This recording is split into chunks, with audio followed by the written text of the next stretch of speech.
Well, to moderate this debate, we needed one of the best, brightest Bitcoin podcasting minds in Bitcoin, and that is, of course, our man, Stephan Livera. The debate is going to take a very similar style to yesterday's debate. However, we have 2-on-2 this time, and from the backstage discussions, I think this is going to get fiery. So, no more rambling on from me. Please welcome your MC, your moderator for the day, Stephan Livera, to the stage for the first Bitcoin debate of today. Go on, Stephan. Thank you, Joe. Okay, so the use of the Bitcoin block space. I'm excited for this debate. We're going to have 2-on-2, and there might even be disagreement internal to the team. So let's see what happens. So firstly, I'm going to introduce our debaters today. So on one side, we've got Luke Dashjr. He's the CTO and chairman of Ocean, and previously created Eligius, and also is a Bitcoin core contributor. So everyone, please welcome Luke to the stage. Next up, joining him on his team is Bitcoin Mechanic. He's the chief boiling officer of Ocean, and also very well known for his commentary. So welcome, Bitcoin Mechanic. Now, opposing these gentlemen is our other team. We have Pete Rizzo from Bitcoin Magazine and a Bitcoin historian. Welcome, Pete Rizzo.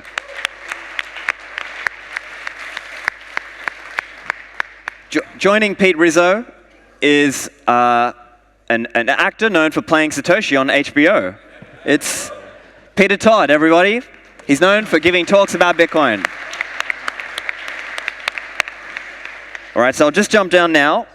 And so because we've got 2-on-2 for this one, it's going to be a slightly different structure. I'll just explain the rough structure and then we'll get into it. We're going to have each person will get 5 minutes.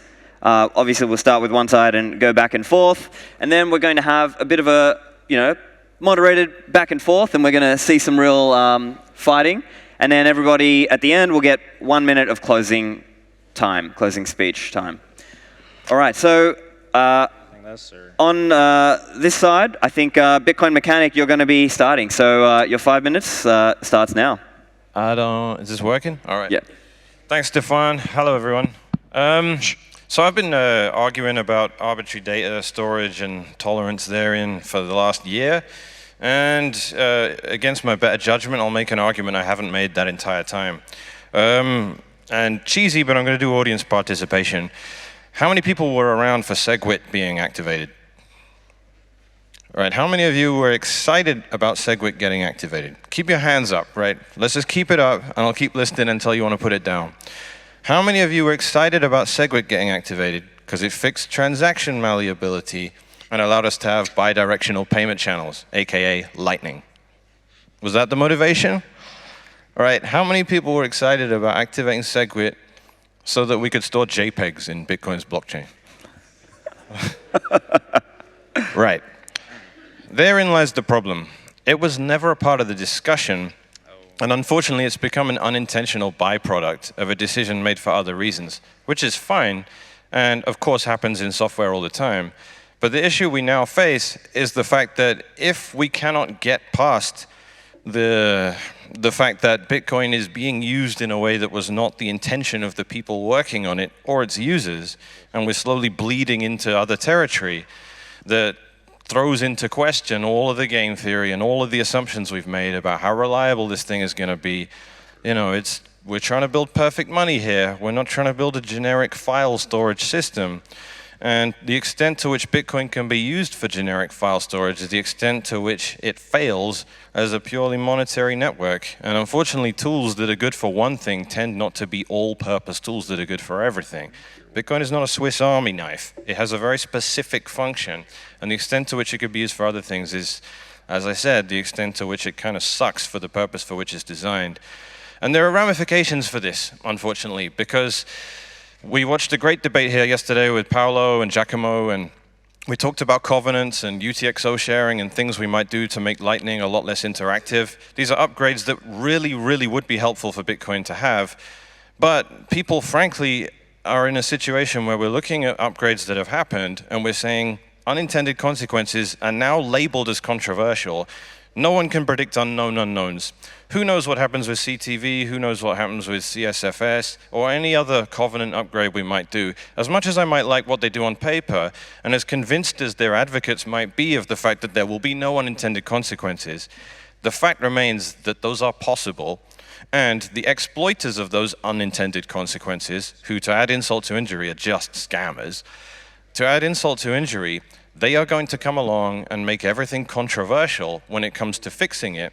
And as a result, those fixes are just not going to happen, and Bitcoin is going to slowly lose the essence of what it is and bleed out into becoming just, sorry, pardon my language, but just generic shitcoinery. Like, the boundary between what Bitcoin is and what crypto is has been massively just muddied and ruined, and it invites, I'm not going to get into other topics exactly, but it's creating a lot of narrative smudging confusion that we do not want to see. All right, I'll round off there. Thank you. Yeah.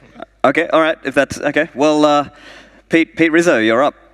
Hey everybody, Pete Rizzo. First off, grateful to be here. A lot of respect for everybody on the stage and learned a lot. So pleased to now continue arguing. And secondly, I'll say that I didn't really run my argument by Peter Todd. So if he drifts to the middle of the stage and opposes my argument, you'll know why. So my focus is really on the sociology and history of Bitcoin, right? So most of the opposing arguments around arbitrary data storage, they focus on the idea that Bitcoin is money, and it would be better if Bitcoin was, quote, just money, right? We just heard that argument evoked. To which my response is that Bitcoin has very clearly always been other things than money, and it's still money, and not only that, it's the best money that we've ever had. So removing arbitrary data from Bitcoin would appear ahistorical. It's an argument that Bitcoin should be different than it always has been for reasons that aren't clear.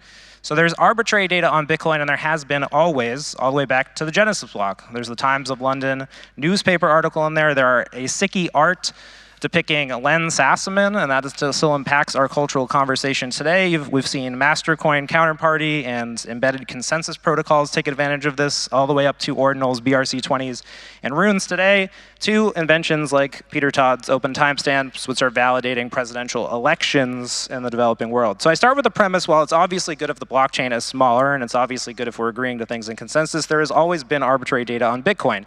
You can debate the placement of this data, whether it's in the Coinbase or the Opportun or in a transaction, but the reality is the system has always accommodated this because these transactions pay fees. The core developers, in closing the bug reports filed for ordinals, gave the following summation. Bitcoin Core is not supposed to be political. It's not supposed to decide the validity of fee-paying transactions. The default assumption is that fees on Bitcoin will be and are paid by many types of applications, and that the only prevention is economics and spam, right? This is the invention of Adam Back. Hashcash was designed to prevent spam, right? So fees prevent spam. So when people ask me why I'm interested in ordinals, the answer that I give is I'm interested in Bitcoin, and I'm interested in Bitcoin as a money and settlement system for the future, for as long as possible in that future. And today there are only two real hypotheses for what that future will look like.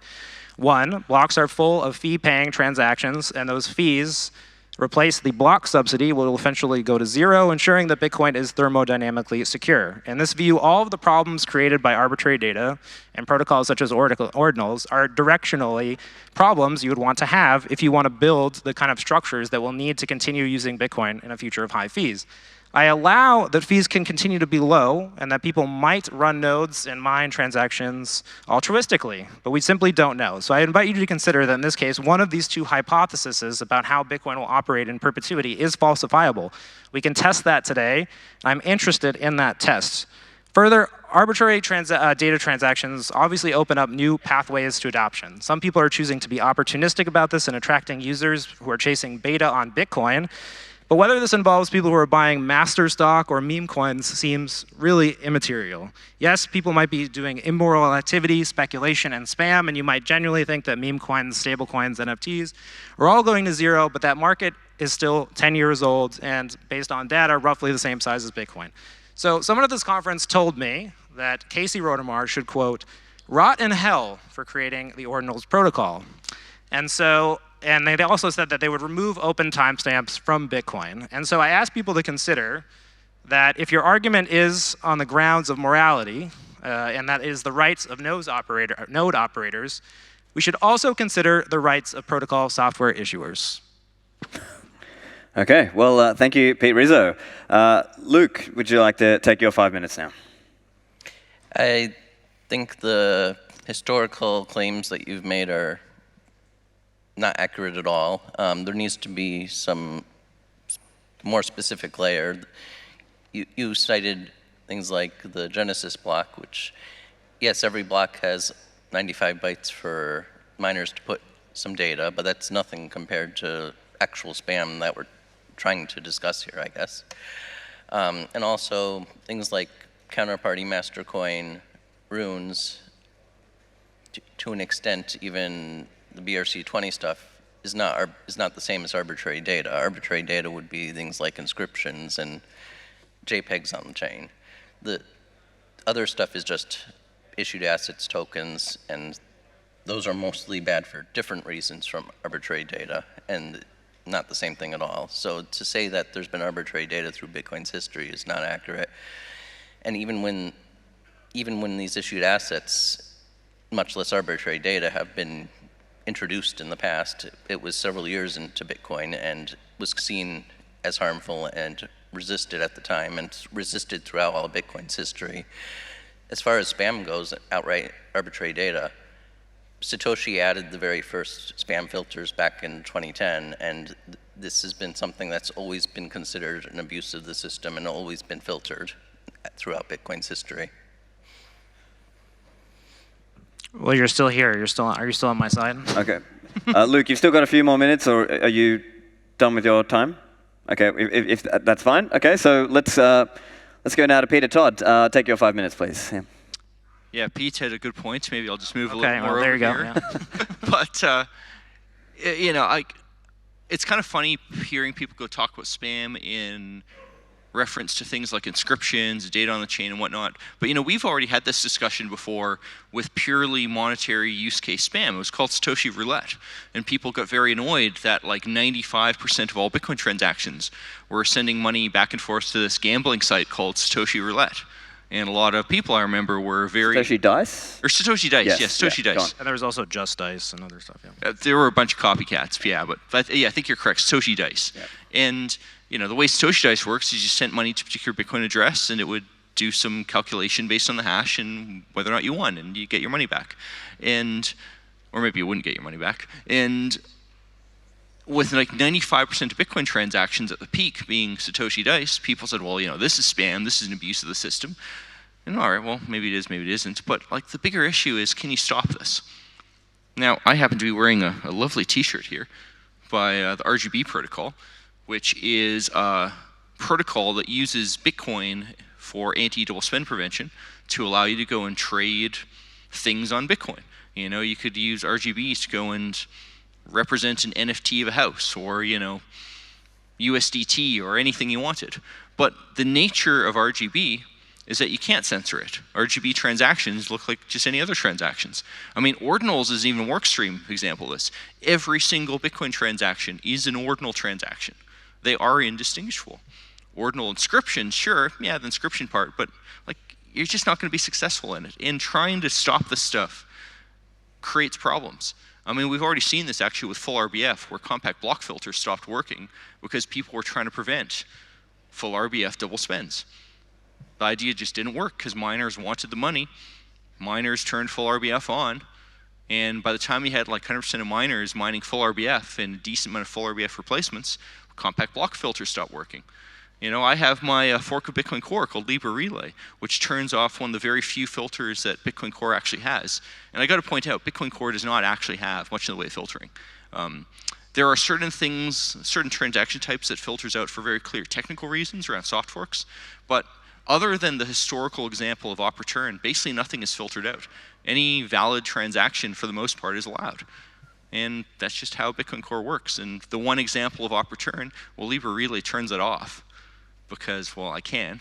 And it does preferential peering so that if you run Libra Relay nodes, they'll all connect to each other and get the transactions around. And what's the long story short of that? If you go to opreturnbot.com and put in 81 bytes of text, even though that's a non-standard transaction according to Bitcoin Core and according to Luke Jr.'s Notch implementation, it will get mined. That's just the reality of it. Trying to go stop this stuff doesn't really work. Now, does this mean like maybe we shouldn't be cautious with things like OpCat, which might invite use cases that we don't want? Yeah, sure, I'm willing to say that. But for the things that we're discussing here, things like inscriptions, things like ordinal transactions, things like my own open timestamps, the cat's out of the bag. You can't stop them. Open timestamps is designed to be censorship resistant. Nobody's ever going to block open timestamps on Bitcoin unless Bitcoin turns out into a pure central bank digital currency where KYC is required to send a transaction. And we're not going to do that, so you're not going to block it. You're arguing a straw man, though. There's no goal of censorship. Everybody uses spam filters for their email. Does it mean that you never see spam? No, the spam will always get through the spam filters eventually. But it makes email usable. Spam filters are censorship from the point of view of spammers. No, they can publish their spam anywhere they want. That actually does publication in the first place. Bitcoin does not provide that service. Doesn't matter whether or not you say it provides it. The fact is, from a technical point of view, the service exists. Well, That's how it is. Here's the issue with using censorship in such a reckless manner is Bitcoin's biggest, one of the biggest concerns we have in Bitcoin right now is censorship, because 50% of block templates are made by 2 actors. And censorship, used in the correct context, is a government coming to a mining pool and saying you need to exclude all these transactions from these entities. It's not, it doesn't happen in an effort to restrict Bitcoin to a certain use case. It aims to restrict one use case to a certain group of people, and that is with a connotation with censorship as a concept.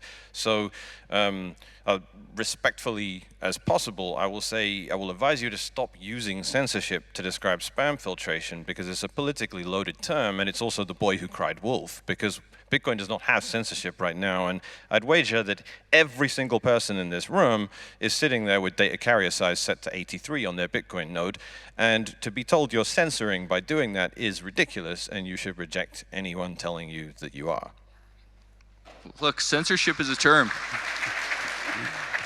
Well, I mean, basically we're into the back and forth now anyway, so we might as well have that back and forth, so go on. I mean, in fact, so it's actually widely talked about in decentralized messaging apps that censorship is essential for decentralized messaging, because you need to go censor out bad actors from your communities to go and make it work. Agreed. But the reality is, what you're talking about with filtering, censoring, whatever you want to call it, preventing certain types of Bitcoin transaction from getting mined, you just can't do it. I mean, it's like you have a mining pool.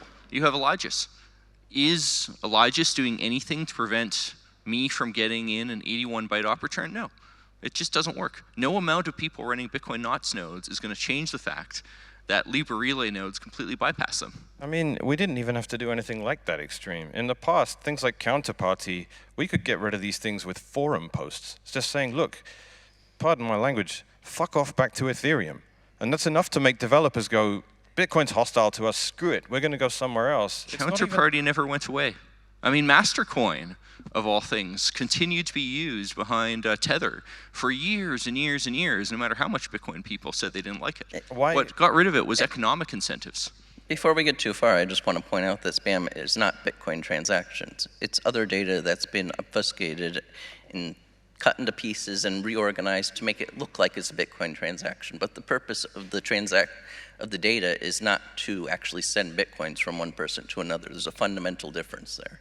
It doesn't matter what you claim the fundamental difference is there. It's a technically valid Bitcoin transaction. No, it does matter, because... So was the guy that printed 150 billion Bitcoins during the inflation bug. Well, Technical validity says nothing about the intentions of the people using the tech. We decided to change the Bitcoin protocol, because the Bitcoin protocol that let you create Bitcoins out of thin air was a bad idea. Unfortunately, we cannot change the consensus protocol to prevent people from making inscriptions. And it's not required either. You don't nuke an ant. You don't nuke a mosquito. You don't fight spam with consensus. All you need to do when it comes to arbitrary data countering is you approach it with the manner in which it comes. It's not a game of whack-a-mole where you can realistically fight it with consensus. Why do you think that the Bitcoin core developers don't support your position? Like, what is your opinion on that? Because they've been very clear, and if they're not going to do anything about the issue, and if it's going to continue, then we're in a reality where these transactions are going to continue in their current form. So what is the purpose of continuing the conversation? Well, for a start, they haven't.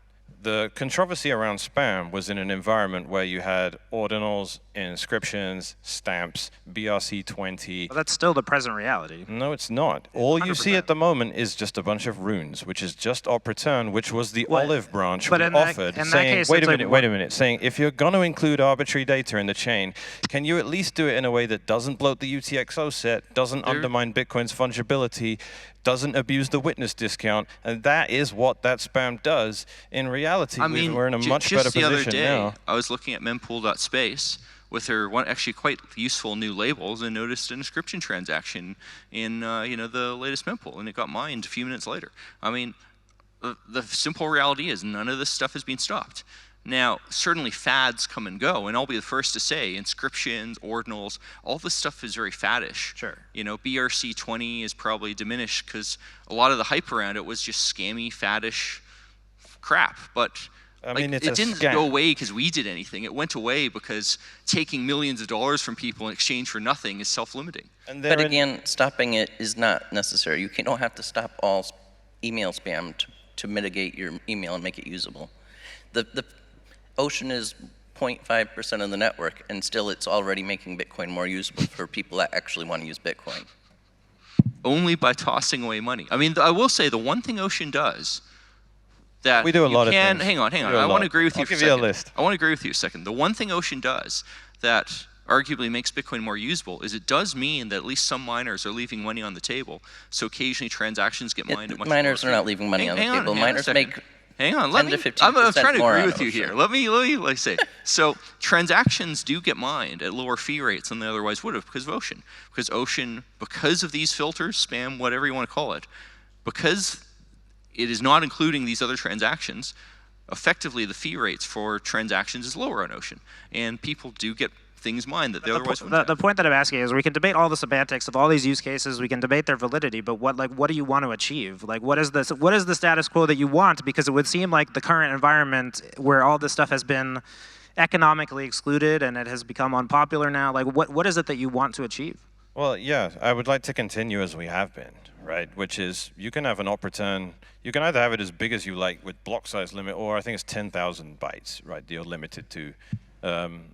And you never saw op returns bigger than 83 bytes because they were non-standard and it's inefficient to deal with. I mean, okay, I'm sure there's exceptions, but generally people stayed within the confines of the mempool filters that were the default policy. So again, this is ultimately, to be fair, you haven't done it particularly egregiously, but it's the nirvana fallacy. You cannot ever tackle spam. It's just a perennial struggle. If you don't do it, the system becomes unusable. If you try and do it too heavily, yes, then you're going to have too many false positives, but it's just one of those things you just have to do, and it's something that we've always demonstrably done. And if you take an ideological position and say, well, that shouldn't, I'm kind of unclear on whether you're saying it's not possible to do it or we shouldn't do it, because they are very different positions. We shouldn't do it because trying to do it causes more problems than it solves. So this is why the Bitcoin Core developers have said, you know what, we threw up our hands.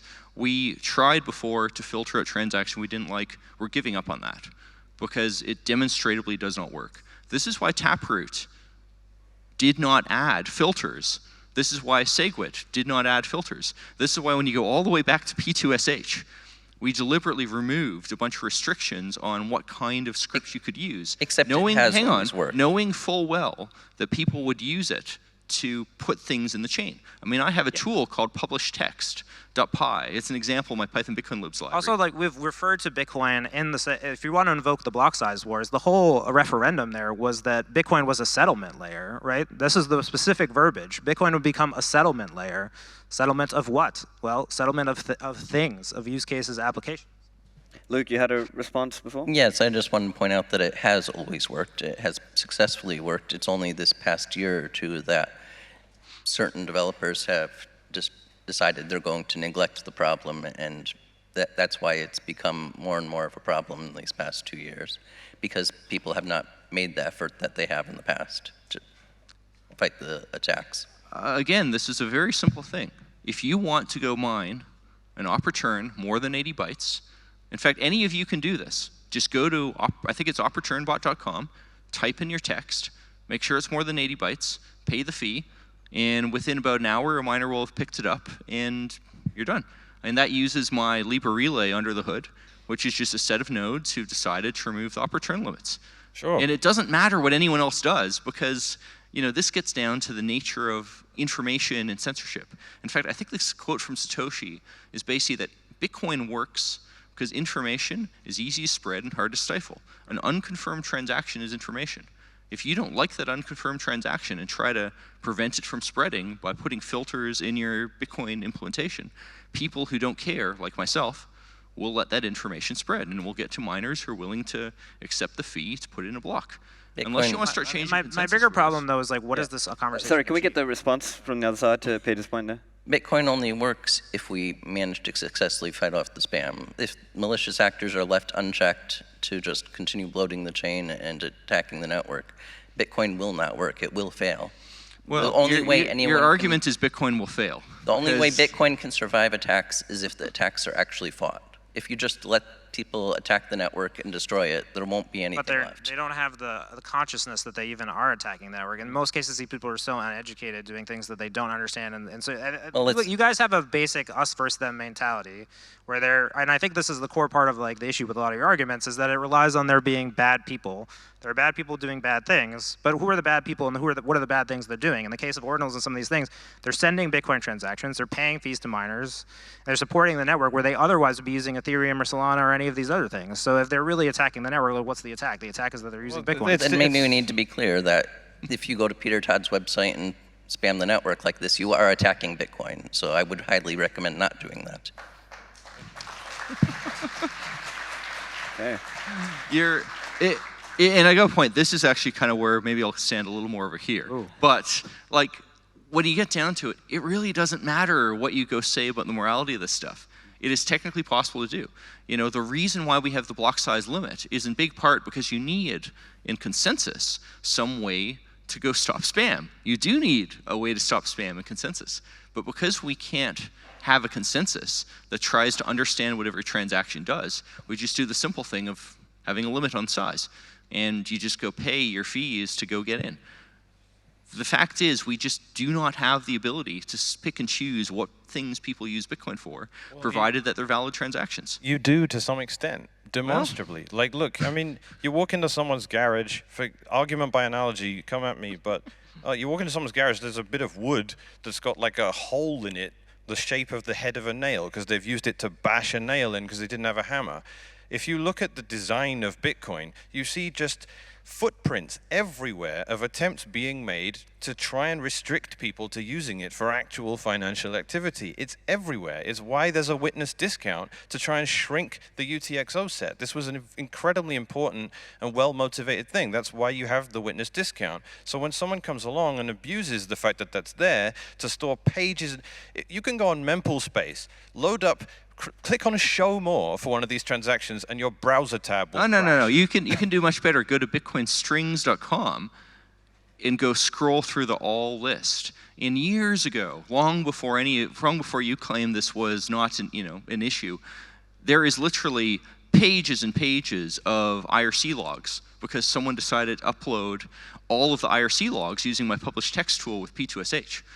And like that's just how the Bitcoin protocol works. You can go put whatever you want in there, and that's just that. No, you can't. Yes, you can. As Giacomo pointed out to you in a beautiful exchange you and him had, if that is going to be your rubric for censorship definition, then Bitcoin is the biggest censorship engine that's ever existed on the planet because it so strictly restricts people into a certain type of behavior. But it doesn't. I mean, like you keep on making these claims that Bitcoin does this, Bitcoin does that. But the technical reality is all of your efforts at filtering, censoring, whatever you want to call it, they have failed. No, the only they've thing that's succeeded. successful is things at the consensus level. Every time they have actually been done, every time filters have been used, they have succeeded. Even with 0.5% of the network using filters, it still has a significant impact. No, it's perfectly true. I'll explain. Look, here, this is not just pointless Karening, right? The Taproot wizards came out and called us blockchain Karens, right? And they tried to meme this whole thing that didn't really work, I'm glad to say. But look, the reality of it is, back in 2022, all I did was sync low-end Bitcoin hardware, and this was one of the motivations for the block size war. We needed to to be trivial to run a node. Now, fast forward to a year of spam and UTXO bloat, you cannot use a Raspberry Pi 5 with an SSD anymore because it just cannot get through 100 million UTXOs that got added to the set. Before 2023, we were at 80 million UTXOs. I've done this recently. You can, in fact, use a Raspberry Pi 5. Like, what you're saying is just not technically correct. Well, you're using an NVMe, though. No, with a micro SD card. You just wait a while. Look, the benchmarks Look, are I've there. done this. Like, it's slow to sync, but it does work. It just chews through it eventually, and it ends up syncing. Look, I mean, like, I'm sorry, you just keep on saying things that are just not technically correct. It's correct. It's totally correct. I have the benchmarks posted up there. I filmed the thing. If you want to claim that I'm bullshitting, you can. But I rigged it. I rigged it so that it would only connect to one node over my LAN. I assumed valid. I did just about everything you could do to I have one of them an sitting in my IBD. apartment, like, that's synced up. I mean, yes, it takes a while because the UTXO set's bigger, but like none of this stuff is relevant. The fact is everything you've tried to do to stop this has failed. So why would you have a witness discount to try and motivate the shrinking of the UTXO hang on, set because if you can bloat it without any witness consequence? discount is a consensus rule. You guys are not talking about consensus rules. If you can find a consensus rule that goes and prevents a certain type of transaction, you can successfully prevent it. I'm not going to argue otherwise on that. That's certainly true. You know, we do have, and of course the biggest example of consensus rule that prevents spam is the block size. Like, that's what creates a fee market. Some chains do not have a block size, and they have had massive issues with spam of people just trying to make the chain bigger until everything fails. You know, BSV being one of the most hilarious examples of this. But trying to do things with filters, trying to prevent data from propagating around the peer-to-peer network, that just demonstrably doesn't work. Trying to keep go saying and have that, but miners it's not mine things it worked. demonstrably doesn't work because other miners mine it. It worked for the first decade of Bitcoin. It works to the 0.5% Well, it that didn't Ocean work mines for the block. first decade of yes, Bitcoin. Yes, it did. I'm sorry, it just didn't. Like, It did. like my publish text tool is proof positive that it did not work. Anyone who wanted to publish text to the chain could, and people did. Are you Probably under the megabytes illusion and that megabytes NOTS of is it. 0 data carrier size, not 42? Look, publish text has nothing to do with the data carrier size. It The just fact that takes some advantage. spam gets through does not change the fact that spam filters reduce spam So, and okay, make Bitcoin usable. let me try to ask a question this way to Luke and to Mechanic. How far should people go to try and stop the spam? Like, should there be, you know, would you go to the extreme of trying to lock down opcodes or whitelist things, or, you know, can you give us a sense of how far you think the community or the node runners should go? If you see spam as a problem, how far should we go? In 2010, when Satoshi introduced the first spam filters, it was a whitelist. You could only do specific transactions that were well defined. I think that should be on the table. It clearly has the precedent. I don't think we need to go that far. It would be unfortunate if we did have to go that far. Yeah.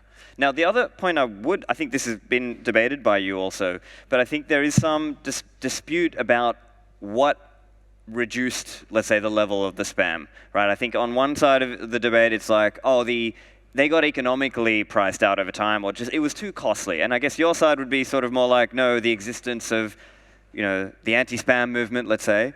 How would you? That's it, right? There's always going to be arbitrary data getting into the chain to some capacity, but that's very different from something that can go and spend months raising funds to monetize and gamify a spam attack that requires millions of dollars and millions of, you know, cajoling venture capitalists into, no, come to Bitcoin. This is where we're going to do NFTs now.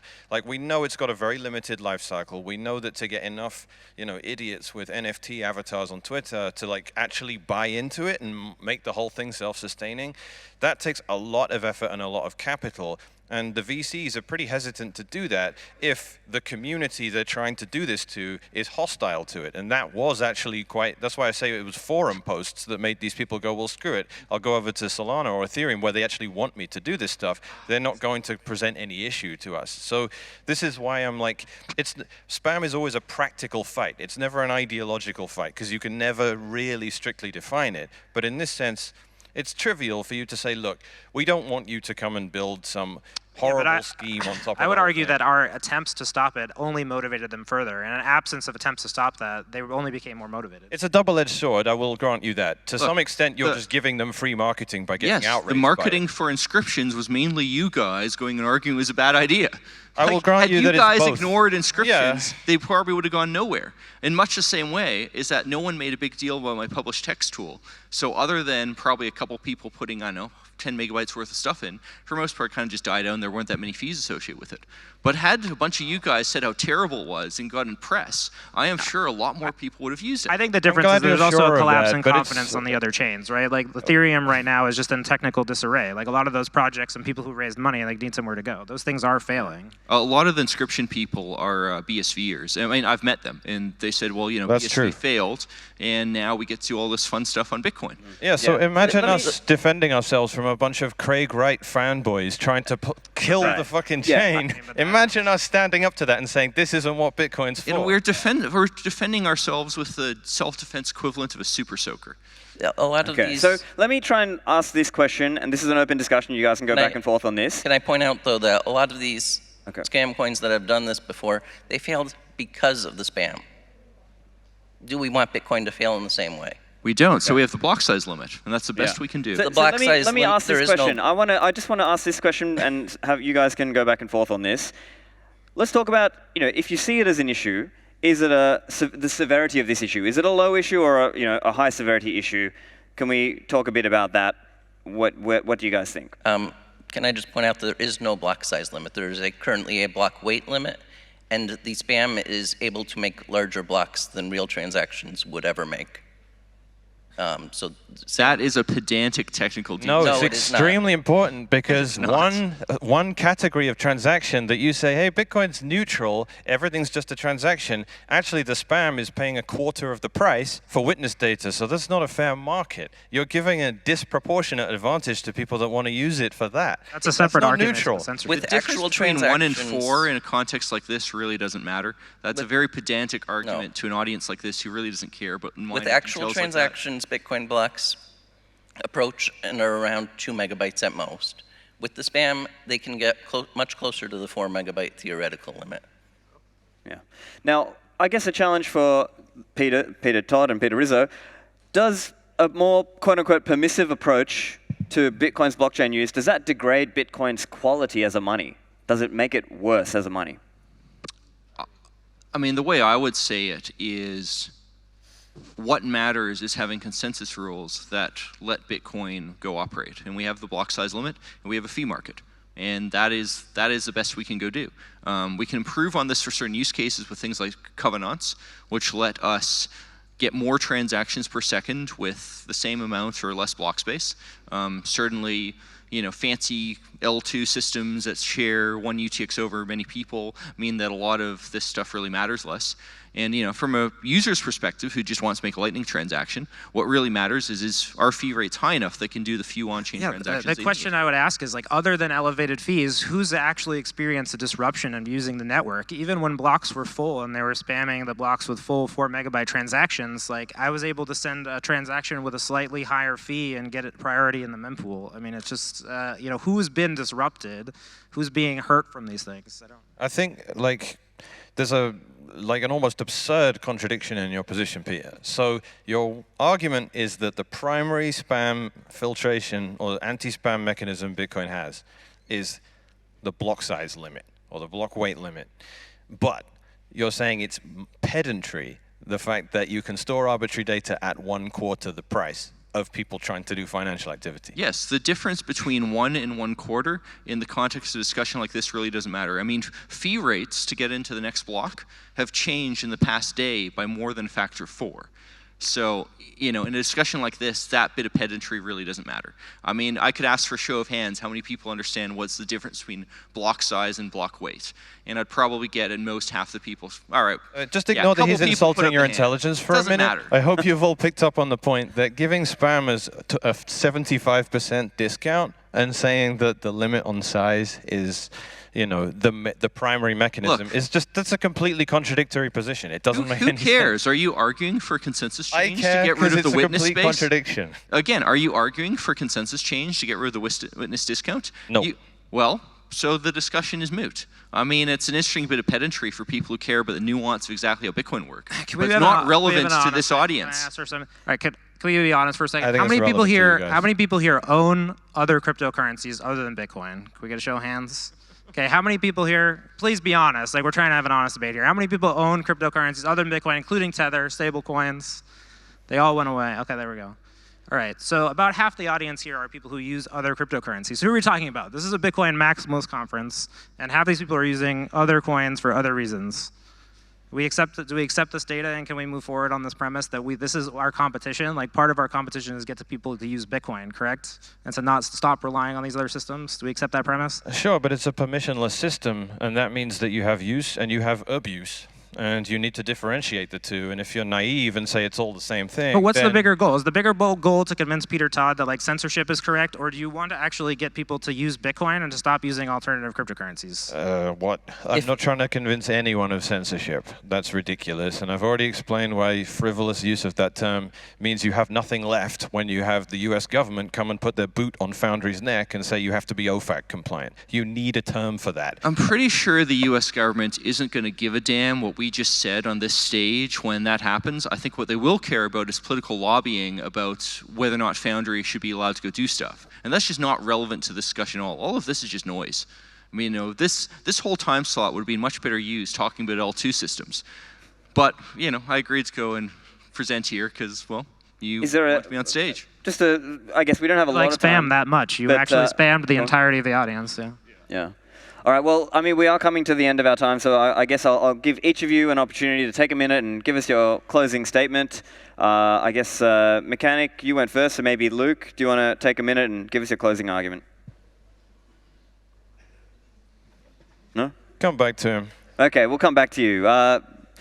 Do you I'll want go? Yeah. I would just say, look, I'm bullish on people. There's a few names that I'd want to evoke, right? Like, I believe in Giacomo Zucco and Jimmy Song. I believe in Warren Tsugami and Charlie Lee and these different people. I think the natural flow of people coming into the space is they get interested in alternative cryptocurrencies, and some of them progress to trying to put some of these ideas on the Bitcoin network, and then some of them become Bitcoin maximalists. That might be the progression of how people get into the space. I think that is actually naturally what we've seen occur, and there are great people and great contributors to this space who started out doing other things on other chains.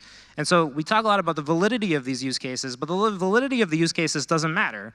The thing is getting somebody's attention, getting their interest, and then the belief that Bitcoin will align our values and incentives such that we can have this discussion. I'm not a libertarian. I'm not somebody who's a technologist. Like some of the stuff that you guys are saying, it took me years to even understand. You have to accept that Bitcoin is going to align people to caring about that, or what's the other solution, right? I think you ultimately then don't believe in Bitcoin and Bitcoin's ability to align incentives, and that's a much larger problem and a much larger discussion.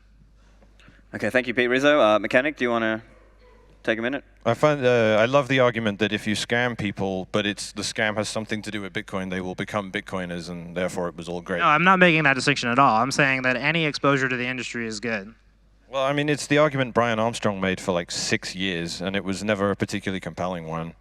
So I'm sorry, I just find that ridiculous. When I talk to, if I'm sitting next to a random guy on an airplane and I'm telling him about Bitcoin, there's no way to do it. And those people are going out and they're buying altcoins and other things, and there's nothing that... Let Mechanic finish his... You can buy altcoins. I'm not out here to try and... I'm not the kind of Bitcoin maximalist that refuses to accept that we don't live on the Bitcoin standard yet. I have a mortgage, I have insurance, car insurance, everything. I use fiat every day. There are people that, like Guy Swan, who just live on a Bitcoin standard, totally respect it. I find that an unrealistic standard to set. But at the same time, I need the dollar. I have to use it to have a realistic life.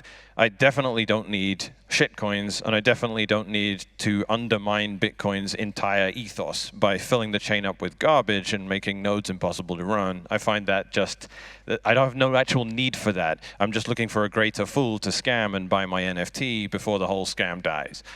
Okay, thank you, Mechanic.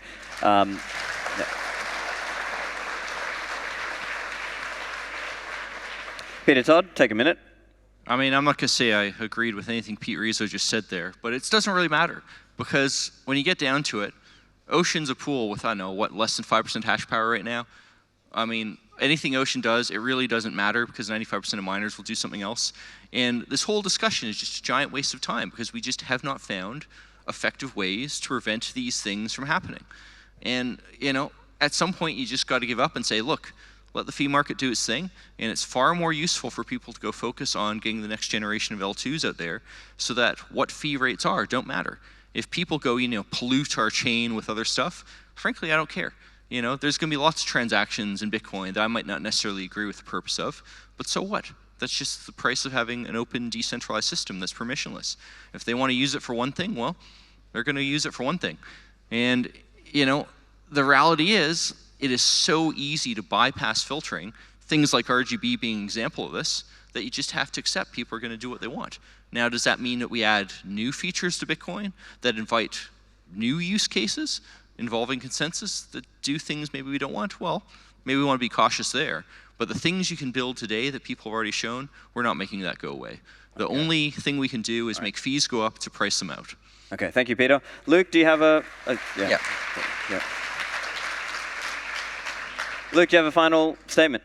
I want to remind everyone that fiat is dying, the US dollar is being inflated like crazy, most other fiat currencies are the same.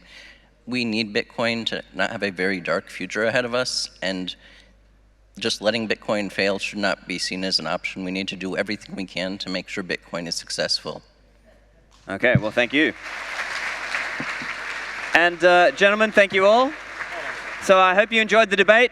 And that's all we have time for. So we're going to wrap it up here. Everyone, please put your hands together for our participants: Luke, Bitcoin Mechanic, Peter Todd, and Peter Rizzo.